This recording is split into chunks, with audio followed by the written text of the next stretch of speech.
जिसे बचा रही थी ममता, बीजेपी ने उसी का कर दिया पर्दाफाश। अब ममता दीदी को देना होगा इस्तीफा।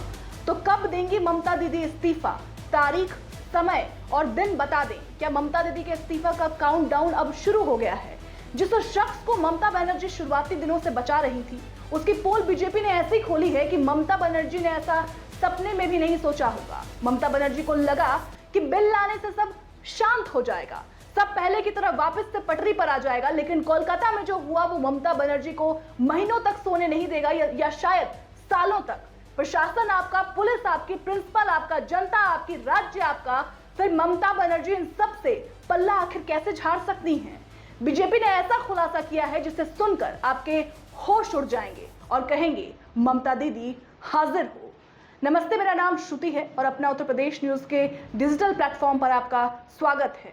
कोलकाता के आरजीकर मेडिकल कॉलेज और अस्पताल में महिला डॉक्टर से हुई दरिंदगी की घटना के बाद देश भर में आक्रोश का माहौल है।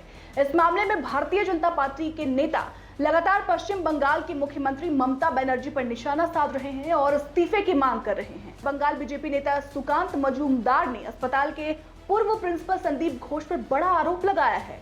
वही प्रिंसिपल जिसने इस घटना के बाद तुरंत इस्तीफा दिया और उससे तुरंत ममता दीदी ने दूसरे मेडिकल कॉलेज में प्रिंसिपल बनाकर भेज दिया। सुकांत मजूमदार ने बड़ा आरोप लगाते हुए कहा है कि कोलकाता रेप मर्डर केस के अगले ही दिन संदीप घोष ने सबूतों से छेड़छाड़ की। बंगाल भाजपा प्रमुख सुकांत मजूमदार ने आरोप लगाया है कि पूर्व प्रिंसिपल ने रेप कांड के अगले ही दिन सेमिनार हॉल के पास रेनोवेशन का आदेश दिया था। सोचिए आप, और ये वही जगह थी जहां महिला डॉक्टर के साथ दुष्कर्म हुआ था और बाद में उसकी हत्या कर दी गई थी।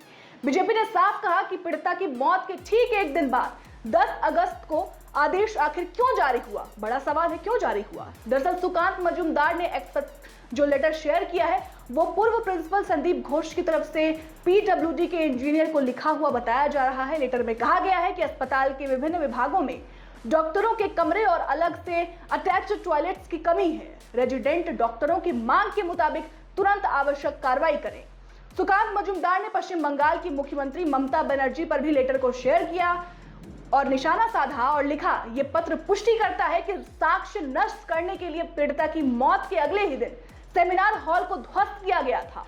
स्वास्थ्य मंत्री और विफल मुख्यमंत्री ममता बनर्जी के निर्देश के बिना ऐसा नहीं हो सकता, ऐसा बीजेपी का साफ तौर से कहना है। ये चेहरा देखिए, ये वही संदीप घोष है जो ममता का बेहद करीबी माना जाता है। ये वही शख्स है जिसने बतौर प्रिंसिपल होकर इस घटना से डरकर बिना कोई स्टैंड लिए 3 दिन बाद अपने पद से इस्तीफा दे देता है। भाई, आरोप है इस प्रिंसिपल पर कि जानबूझकर ये शख्स ने पूरे मामले में लीपापोती की और इस मामले को आत्महत्या का रूप देने की कोशिश की।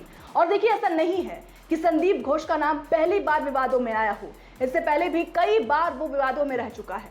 इसके पहले आरजीकर मेडिकल कॉलेज के प्रिंसिपल डॉक्टर संदीप घोष को उनके पद से 2 बार हटाया जा चुका है। जी हाँ, 2 बार। लेकिन उसके बाद उन्हें वापस वही तैनाती दे दी गई। ममता बनर्जी का भाई करीबी हैं तो ऐसा तो होता ही।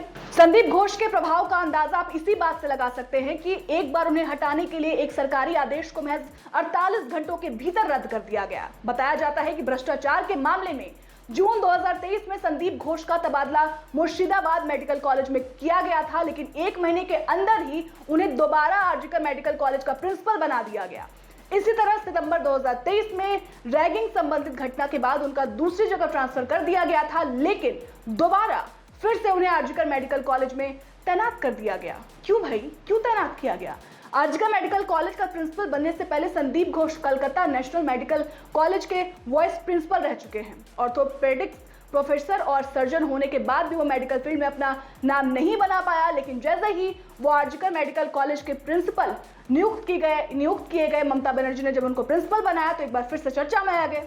आना भी था, विवादों में घिरे रहने, अपने कारनामों की वजह से विवादों में जब से वो आए तब से विवादों में ही हैं और उनका कारनामा ही कुछ ऐसा है, चर्चा में तो आना ही था। अब सोचिए, हमने तो ये भी सुना कि पीड़िता के पिता ने शहर पुलिस पर गंभीर आरोप लगाते हुए कहा है कि जब उनकी बेटी का शव उनके सामने था तो एक वरिष्ठ पुलिस अधिकारी ने उन्हें पैसे तक देने की कोशिश की। उन्होंने यहां तक कहा कि दाह संस्कार जल्दबाजी में किया गया और इसका खर्च परिवार से नहीं लिया गया।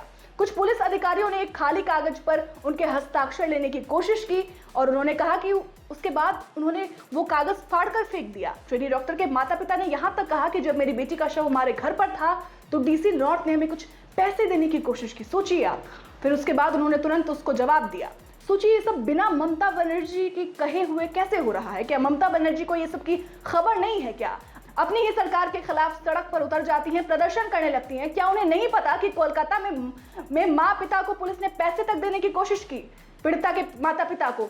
2 मिनट के लिए आप भूल जाइए कि किसी गरीब परिवार की वो बेटी थी। अगर वो टीएमसी नेता के घर से होती तो खुदा ना खास्ता ऐसा कभी हो, ऐसा कभी ना हो, लेकिन सोचिए ना, तब भी ममता बनर्जी ऐसा ही करती क्या? ऐसे ही जांच करवाती? नहीं करवाती।